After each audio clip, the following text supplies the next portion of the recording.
Lauren did tell me that if there were any pieces that I wanted to kind of shepherd into the process of curating this, I could do that. And I immediately thought of one gentleman, Mr. Starkey Flythe, who I first encountered probably when I was about 15 years old.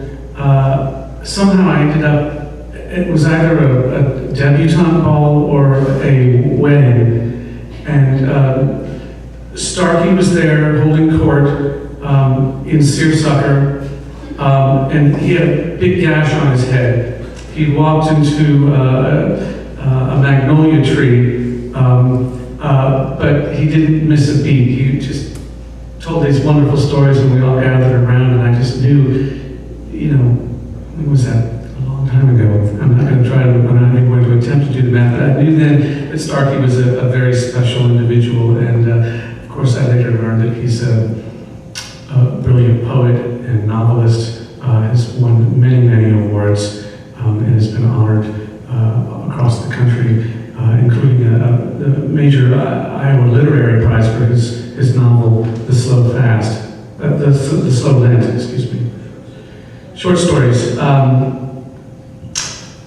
So without any further ado, I'd like to bring Starkey up. He's going to read a little bit, and then we're going to go home after a brief bit of music, but thank you for having me here. And Mr. Flythe, please.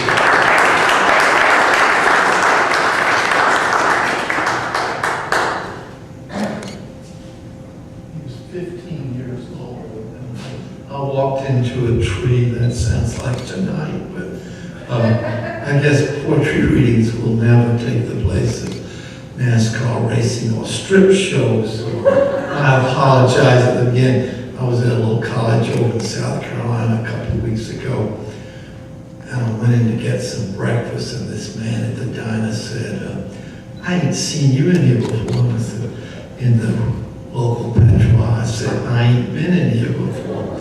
And he said, well, what are you doing here? So I'm talking to this little college. He said, what you talking about? I said, poetry. He said, poetry? He said, yeah, I got some Rhode Island red hens, and they haven't laid an egg in months. So, I can't find that. Sorry. See if I can find this.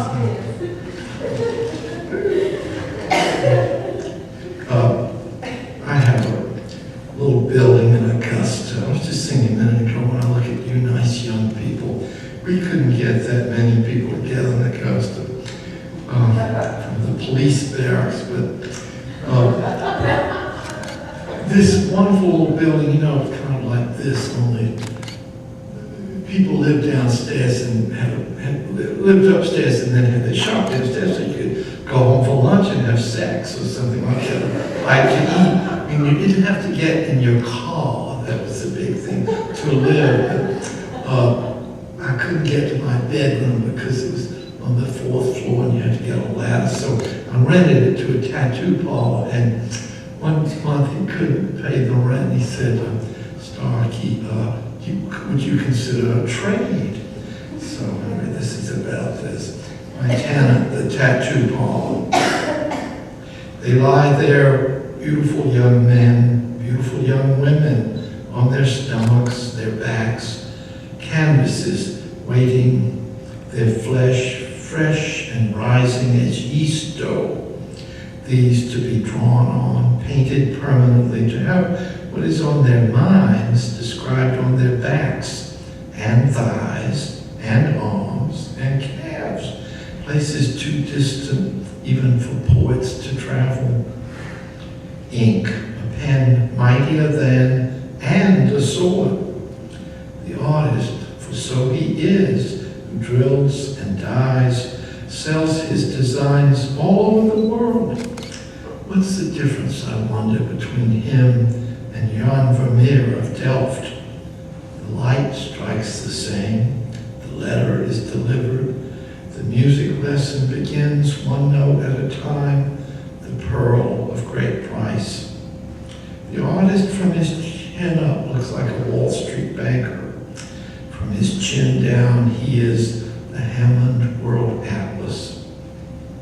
His chest has wings, his arms are the National Gallery. His legs, stars and stripes, names of knowns and unknowns. I can't pay the rent, he ventures one month. Would you consider a trade? Double Eagle, your mom's name, dates all the women you ever known. How I long to be so remembered, all who suffered my tread and touch inscribed, but age and sun and accident have written larger, and cash, not credit, draws the line on the landlord, afraid of needle, die, being laid out in the end, tag on toe, naked, unwritten, and finally, Matthew Mitchell.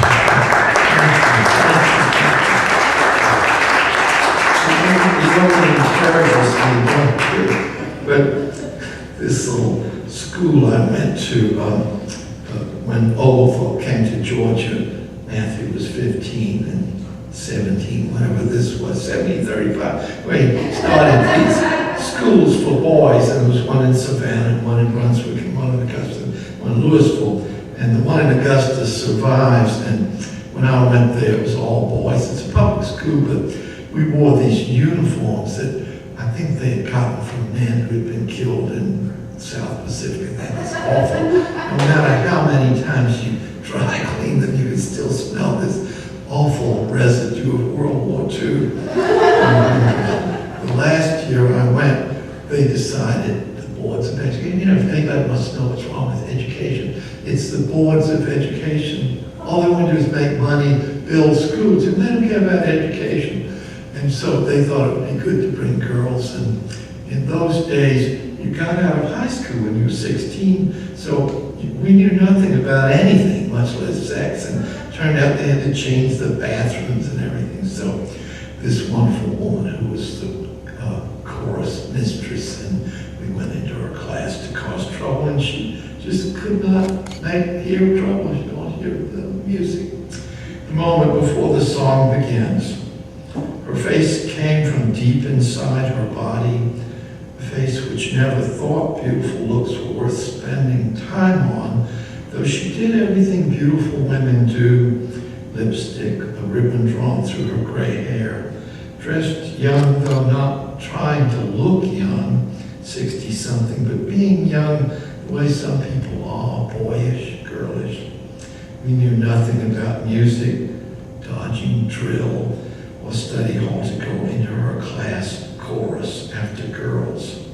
She never told us or even thought we couldn't sing, had complete faith in something inside us, vocal apparatus, she said, but I imagine these years later she meant soul, the song inside us all. She liked quoting Isaiah, even as we go down to the grave, we make our song. And when we performed, think of us on stage, 20 boys, bearded, unbearded, tall, short, fat, thin, every opposite a public high school could supply. The curtain, purple and gold behind us. She stood in front of us so only we could see her face. She looked right, left, down the middle of us, our voices arranged according to puberty, a condition she described as descent or ascent on the scale, and smiled, a moment of such pure and perfect silence, I can still hear it. We were hers, she ours, sex and blood for the last time in our lives. Had nothing to do with such a look. She smiled, we smiled, smiling unflattered the pitch, she said. Our legs trembled on the risers. The student body was a blur. She caught us up in her hands. Our mouths opened, the surprise of our voices almost making us turn around to see whether a ventriloquist was using us. And we sang, "This is my country." It was so beautiful. She had known it would be, and we hadn't. She held us in her hands, looking each one of us in the eye with her clear blue gaze, slowing, speeding the tempo as if suddenly we could be everything our parents wanted us to be. They clapped as she told us they would. The bell we rehearsed and thought we'd never use was called for, and an encore. Our favorite song, Give Me Some Men, Sigmund Romberg, who was stout-hearted men. And we were those men, and she was the woman who called them out of the clay and dust of not quite so clean blue jeans and t-shirts with wrong numbers in schools we'd never attend on them. We bowed from the waist again, good as it hid our amazement and glee. And she beheld us, revealing creation to an audience, young men, red spots on cheeks and chin.